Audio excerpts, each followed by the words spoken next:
네, 안녕하세요. 도사 이승태 TV의 이승태 변호사입니다. 오늘 말씀드릴 거는 이혼하고 재산 분할, 그리고 나서 사해 행위라는 게 있어요. 채권자 취소권 행사할 수 있느냐. 쉽게 얘기하면 제가 저희 집사람하고 결혼 생활을 하고 있다가 제가 빚을 많이 졌어요. 갑자기 사업이 안 돼서. 그랬더니 저희 채권자들이 여러 명 있을 거 아니에요. 이분들이 나한테 소송 들어올 게 뻔해. 그리고 제가 재산보다는 채무가 더 많아요.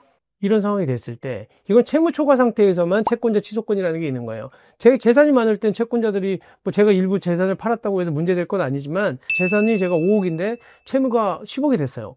근데 이 갖고 있는 집을 와이프랑 이혼하면서 와이프한테 다 넘겨줘도 되느냐? 재산 분할로. 이게 지금 다른 채권자를 해치는 행위. 다른 채권자들은 재산이 없어졌으니까 채권자를 해치는 행위가 되느냐? 이게 사회행위의 대상이 되느냐입니다. 쉽게 얘기하면. 그러니까 딴 사람들이 저한테 제가 그대로 집을 갖고 있었으면 소송해가지고 10억 원 채권이 있는 사람들이 3명이든 2명이든 합쳐서 제 재산을 경매해서 돈을 나눠가지면 되는데 제가 이거를 갑자기 와이프랑 이혼하면서 다 줘버렸다. 5억 원을. 그럼 한 번도 나는 재산 분할이 없다. 왜냐면 나는 우리 와이프가 고생을 많이 했기 때문에 다 준 거다. 이혼하면서 서로 내가 잘못한 것도 있고 해서 이게 말이 되겠느냐. 다른 채권자를 해치는 행위 아니냐. 그래서 이게 사회행위 대상이 되느냐를 판단한 건데 한번 법원에서 뭐라고 했는지 볼게요. 재산분할 약정이 상당한 정도를 벗어나는 과대한 재산분할이라고 볼 수 있는 사정이 있다.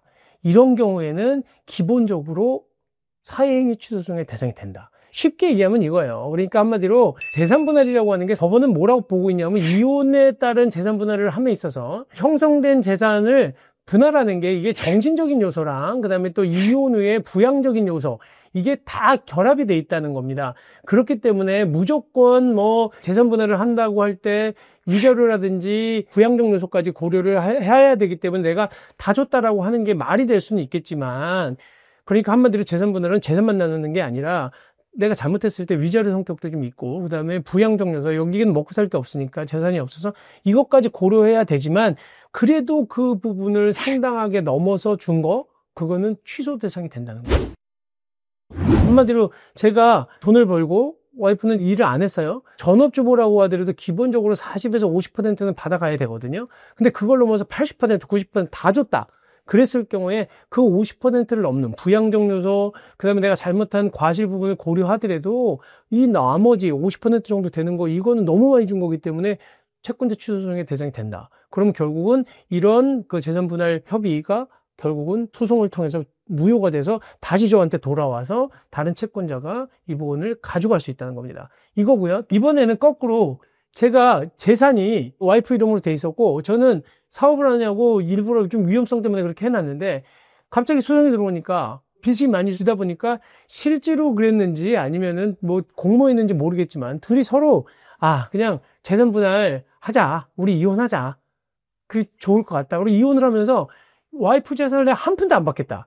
이번에는 자기도 돈도 벌고 경제생활도 했으니까 반은 받아와야 될 수 있을 거 아니에요. 근데 이것도 한 푼도 안 받겠다고 포기했을 때 이건 또 어떻게 되느냐. 아까 과도하게 준 부분에 대해서는 채권자 취소소송에 대응이 된다고 했는데 포기한 건 어떻게 볼 거냐.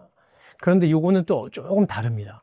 사실은 기본적으로는 너무 많이 준 부분에 대해서는 채권자 취소소송에 대응이 된다고 하면 기본적으로는 포기한 부분도 내가 우리 와이프 재산에 대해서도 40에서 50% 정도는 가져와야 된다고 하면 그거 안 받겠다고 포기한 행위도 채권자 취소소송의 대상이 돼야 될 것 같은데 법원은 좀 다르게 판단하고 있어요. 뭐냐 하면 이혼으로 인한 재산분할 청구권은 이혼을 한 당사자의 일방이 다른 일방에 대해서 재산 분할을 청구할 수 있는 권리로서 당연한 거죠.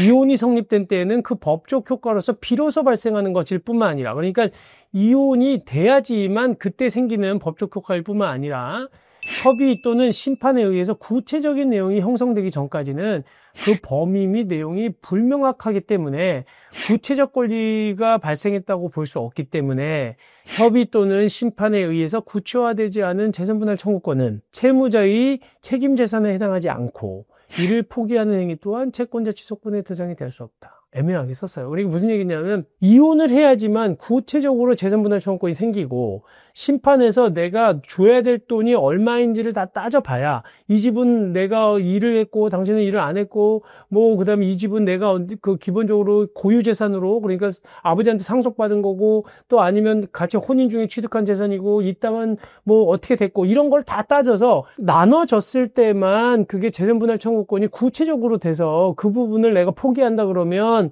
그때 사회행위 취소 대상이 되는 거지만 그냥 이혼하기로 하면서 나 이거 그냥 포기할게 라고 한 것만 가지고는 채권자 취소권의 대상이 될 수 없다. 법원이 이렇게 판단을 한 겁니다. 굉장히 모호해요. 아예 그냥 채권을 면탈하기 위해서는 가장 이혼하면서 야 그냥 이혼하자 우리. 그리고 나 그냥 내가 받아올 재산에 그냥 포기해. 잃어버리면 된다는 거 아니냐. 하급심이 근데 사정은 딱 그래요. 지금 제가 얘기한 것처럼 원심법원의 판결에 들어가서 봐도 이혼하면서 난 포기할게라고 한 거예요. 그 경우에 채권자 취소정의 대상이 될 수 없다라고 했기 때문에 납득이 잘 안 가죠. 기본적으로는 그러면 이 사람들이 둘의 행위를 해서 구체적으로 분할협의까지 해보고 다 뭐 심판을 통해서 재산이 나왔다가 내가 안 하겠다라고 한 경우는 그러면 채권자 취소정의 대상이 된다는 거냐. 근데 그냥 일반적으로 하듯이 그냥 이혼하면서 아, 나 이거 포기할게라고 한 건데 안 된다는 거냐? 그러면 다른 채권자들은 결국은 돈 받을 데도 없는 거 아니에요. 그러다가 나중에 둘이 몇 년 있다 같이 살면 어떻게 되나? 이게 약간 좀 저는 문제가 있다고 보여지는데, 법원의 대법원 판결이 2013년도 판결인데, 이렇게 판결이 나와 있고, 지금도 이 판결의 견지는 그대로 유지되고 있는 것처럼 보이거든요. 그래서 여러분들이 알고 있으셔야 될 거는 여간 그 채권자 취소 소송에 대응이 되느냐. 그 다음에 또 여러분들이 사업하다가 채무초과가 됐을 때 내가 재산 분할을 과하게 해주는 것은 문제가 될 수 있지만, 사실 그냥 기본적으로 내 재산이 아닌 와이프 재산에 대해서 내가 포기하겠다고 하는 거는 채권자 취소 소송의 대상이 되지 않는다. 뭐 이 정도만 알아두시면 좋을 것 같습니다. 네, 오늘 방송은 이것으로 마치도록 하겠습니다. 감사합니다.